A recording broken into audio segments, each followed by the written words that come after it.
Hello friends. If you are new to our channel, please like the video and share with your friends and families. Also subscribe the channel to get timely notifications. Let's continue. How are you? You don't have to say you're fine. It's absolutely fine to say you are not. It's human to be not all right. All the time. It's essential that we talk about it. We seek help when we break a bone. Why don't we do the same when our heart is broken? We take sick leave to nurse our physical health. Why then is taking time off for mental health unprofessional? We talk about conquering outer space, but we are losing a battle with our minds, it seems. Why is mental health a taboo? It kills at least 800,000 people every year. Over 300 million people are suffering from depression. That's almost equivalent to the entire population of the United States. Twice the population of Russia. There are more people suffering from depression today than the population of Germany, the UK, France and Italy combined. Over 260 million people are living with anxiety disorders. There are people living with both. Mental health is a silent pandemic.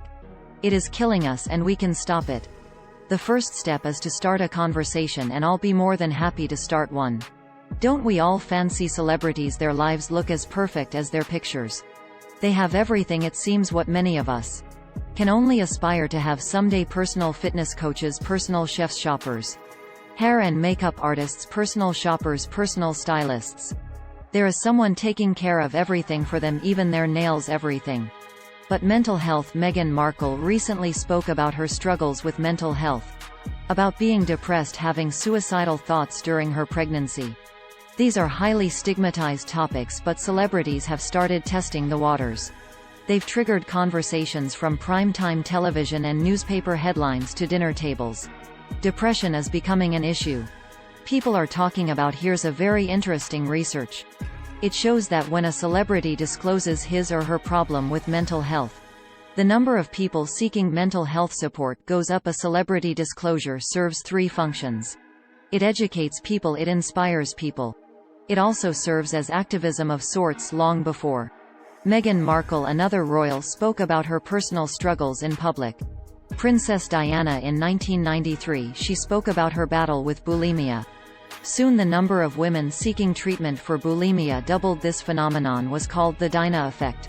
Read this article. Here is another study. It found that when singer Demi Lovato spoke about her bipolar disorder, the people who had a higher celebrity attachment to her ended up having fewer negative stereotypes about those with bipolar disorder, such as the influence of a celebrity, such as their potential to bring about positive change.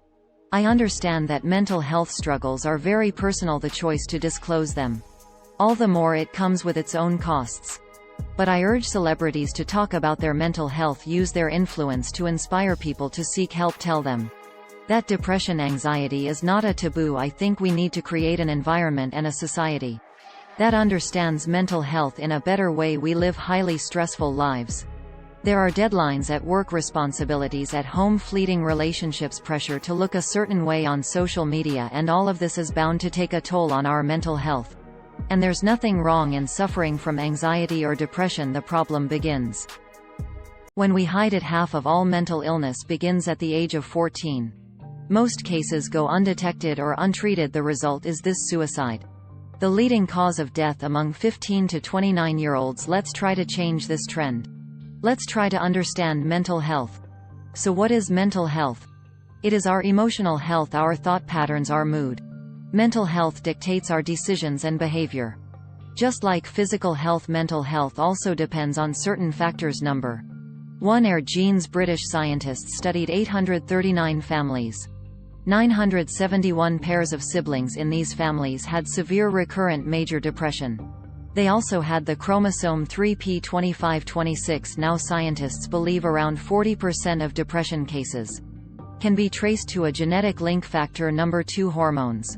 There is a hormone called serotonin. It is called the feel-good chemical. Serotonin's role is to allow communication between brain neurons. Imbalance in serotonin has often been linked to depression. Factor number 3. Life experiences. Psychologists at the University of Liverpool say that traumatic life events are the biggest cause of anxiety and depression. They study nearly 33,000 people before drawing this conclusion. Factor number 4: family history. If a person grows around someone who is depressed, he or she is more susceptible to depression. Factor number 5: gender. This study found that women had a 42% chance of hereditary depression. For men it is 29%, but when it comes to men the stigma attached to seeking mental health help is more. This can be broken by male superstars like Dwayne Johnson. You know The Rock. He opened up about his mental health in 2018. He said he was depressed after watching his mother attempt suicide. You see, this can happen to anyone irrespective of their age, gender, social standing. Here are some of the early signs of mental health problems. Eating too much or too little, sleeping too much or too little, distancing yourself from people or your usual activities, feeling low on energy, unexplained aches and pains, feeling a sense of helplessness or hopelessness, feeling on the edge all the time, like you can break into tears anytime or yell anytime. Extreme mood swings are also a sign of deteriorating mental health. You may be hearing voices in your head, having thoughts of harming yourself. Daily chores like going to work or dropping your children to school or taking care of them may start feeling too taxing. There is nothing to be afraid of. All you need to do is reach out, seek help, and I'll be honest, the journey to help may not be all that easy. There are 3 major hurdles in this battle to access mental health care. The first hurdle is at home. Even today, most families do not understand the idea of mental health. Depression is mistaken as moodiness, introversion. Depression or anxiety is also seen as something that can be treated over a dinner or a vacation. No family wants to have a member who is visiting a life coach.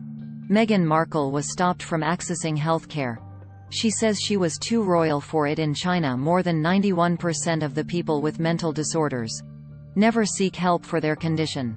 There are many who want to, but they cannot. Problem number 2 is lack of human resources. We do not have enough specialists in this field in India. For example, there are only 0.3 psychiatrists per 100,000 people. The desirable number is anything above 3. Here's the next problem: expenses. Today, mental health care is a luxury in India. An average session of counseling or therapy costs you up to $41.